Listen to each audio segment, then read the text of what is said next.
传说三花猫乃至玳瑁猫都是猫界大美女，而在人类眼中仙气飘飘的白猫、布偶猫乃至金渐层，在猫眼中反而是丑八怪。很遗憾的告诉大家，这是真的。为什么？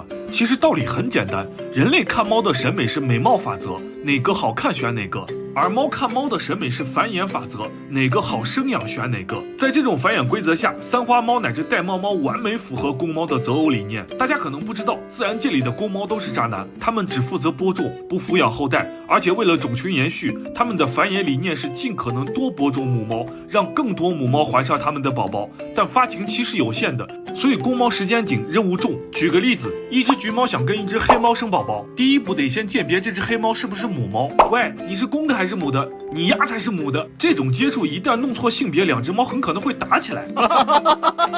但如果这只橘猫找一只三花猫生宝宝的话，压根就不用问，直接追求就好了。因为三花猫99%都是母猫，三花猫更符合公猫的繁衍理念，节省时间。除此之外，跟三花猫生的宝宝存活率更高，因为三花猫的基因堪称完美。首先，三花猫的脸小而尖，这种脸型能通过更狭小的空间捕猎乃至逃跑也更容易成功。反观金渐层，头大脸大，根本不利于捕猎。其次，公猫不傻，它跟母猫生宝宝也会看这只母猫是不是体态健康。三花猫基本都是短毛，身体轮廓更清晰，胖瘦美丑是否健康一目了然，而布偶这种长毛猫压根就看不出来。还有，花色多意味着基因多样性，基因多样性意味着抗病性好。你们谁听说过三花猫有遗传病？没有吧？但你看仙气飘飘的白猫，白色捕猎不容易隐藏就算了，一旦出现蓝眼睛，不是聋就是听力受损。再看布偶猫，心脏问题，肠胃脆弱，所以在公猫眼里，三花猫就是完美的。现在知道三花猫跟玳瑁猫为什么是猫界女神了吧？